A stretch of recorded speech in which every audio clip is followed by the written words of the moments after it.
మరొక ప్రశ్న, BCC certificate గురించి చెప్పండి అన్న ప్లీజ్.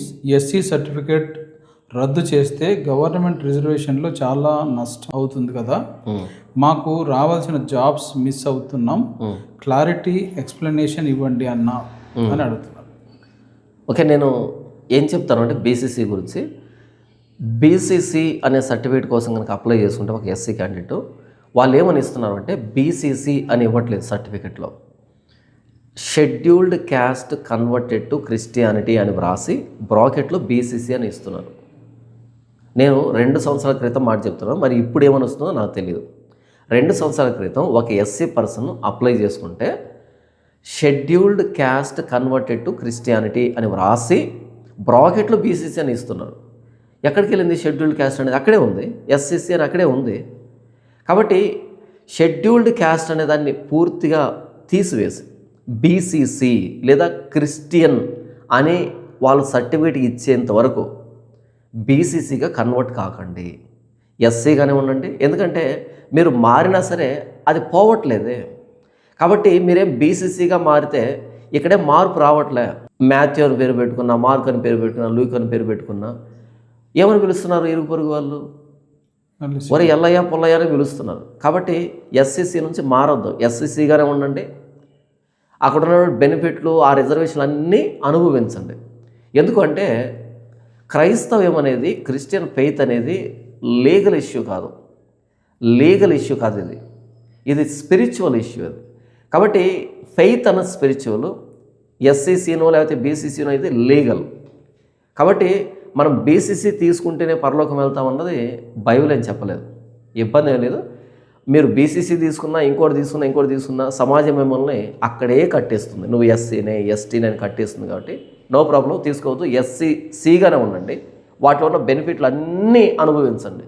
వాళ్ళు కనుక వచ్చి బీసీసీ తీసుకో అంటే కనుక షెడ్యూల్డ్ క్యాస్ట్ కన్వర్టెడ్ అని షెడ్యూల్డ్ క్యాస్ట్ అనేదాన్ని పీకేసి బీసీసీ ప్యూర్గా బీసీసీ అని ఇచ్చి క్రిస్టియన్ వ్రాయండి, అప్పుడు మేము తీసుకుంటామని చెప్పండి, అంతే. వాళ్ళు ఈ సొసైటీ వాళ్ళని అక్కడే కట్టేసినంతసేపు వాళ్ళు ఎందుకని మార్చుకోవాలి? ఎందుకని రైతులు పోగొట్టుకోవాలి? ఎందుకని అంబేద్కర్ గారు ఈ రిజర్వేషన్ కల్పించారు? ఎందుకంటే సమాజంలో వారు తక్కువ స్థాయిలో పరిగణించబడుతున్నారు కాబట్టి వారిని కూడా మిగతా వారితో పాటు తీసుకుని రావడానికి ఆయన కల్పించినటువంటి రిజర్వేషన్ అది. అదేమి దొంగతనం కాదు. నిజంగానే వాళ్ళు ఎస్సీ కులానికి సంబంధించిన వాళ్ళు, దాన్ని అనుభవించడానికి వాళ్ళు అర్హులు. ఇప్పుడు వచ్చి బీసీసీ పెట్టి దీన్ని తీసుకో అంటే ముందు అది తీసేయి, ఆ ట్యాగ్ లైన్ తీసేసాయి, ఆ ముద్ర తీసివేయి. వాళ్ళని మాథ్యూ గాను మార్కు గాను గుర్తించు, ఎల్లయ్య పుల్లయ్య పక్కన పెట్టి. ఎల్లయ్య పుల్లయ్యని పిలిచి నువ్వు మానసిక పైశాచిక ఆనందాన్ని పొందుతున్నంతసేపు ఎందుకని మార్చుకుంటారు? వాళ్ళు రిజర్వేషన్ అనుభవిస్తారు.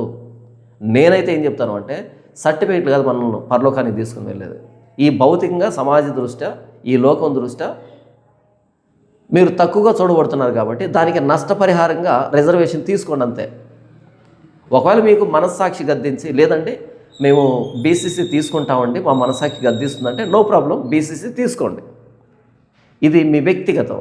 మాకు ఎస్సీలో రిజర్వేషన్ అనుభవించాలని ఉంది అంటే నో ప్రాబ్లం, అనుభవించండి. లేదు బీసీసీ తీసుకోవాలనిపిస్తుందంటే తీసుకోండి, ఇది కంప్లీట్గా మీ పర్సనల్ చాయిస్.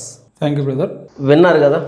మీకు ఇంకా ఏమైనా ప్రశ్నలు ఉంటే బైబిల్కి సంబంధించి, క్రైస్తవానికి సంబంధించి ఈ వీడియో కింద Q2JP అని వ్రాసి మీ ప్రశ్నను పోస్ట్ చేయండి. మీరు ఏమైనా ప్రశ్న రాయాలనుకున్నప్పుడు Q2JP అని వ్రాసి మీ ప్రశ్నను తర్వాత వ్రాయండి. అప్పుడు మేము దాన్ని ప్రశ్నగా భావించి ఇలాగే మీ ప్రశ్నలకు సమాధానం చెబుతాం. అయితే ప్రశ్న అడగమన్నాం కదా అని ఇష్టం వచ్చిన ప్రశ్న, అనవసరమైన ప్రశ్నలు, కాలయాపన కోసం ప్రశ్నలు అడగండి. నిజంగానే మీరు బైబిల్ చదువుతూ నిజంగానే మీరు ఆ ప్రశ్న చేత చిక్కుబడిపోయి ఉంటే, సమాధానం కోసం వెతుకులాడుతూ ఉంటే, అలాంటి జెన్యూన్ క్వశ్చన్, నిజమైనటువంటి లెజిటిమేట్ క్వశ్చన్ ఉంటే కనుక Q2JP అని వ్రాసి మీ ప్రశ్న వ్రాసి ఈ వీడియో కిందనే కాదు మన 3 ఛానల్లో ఏ వీడియో కింద అయినా మీరు పోస్ట్ చేయండి. అది మాకు డిస్ప్లే అయినప్పుడు మేము ఖచ్చితంగా ఇలా మీకు సమాధానం చెబుతాం. మీరు అడిగిన ప్రశ్నల్ని నేను మీ తరపున పాస్టర్ గారిని అడిగి మీకు సమాధానాల్ని అప్లోడ్ చేయడం జరుగుతుంది. మీకు ఏమైనా ప్రశ్నలు ఉంటే కనుక తప్పకుండా మీరు Q2JP అని చెప్పి ఈ వీడియో కింద కామెంట్స్లో మీరు రాయండి. అదే కాకుండా మీకు ఈ ప్రశ్నకు సమాధానం ఏమనిపించిందో కూడా రాయండి. ఇంకేమైనా సలహాలు సూచనలు ఉన్నా కూడా మీరు కింద రాయొచ్చు. Thank you very much.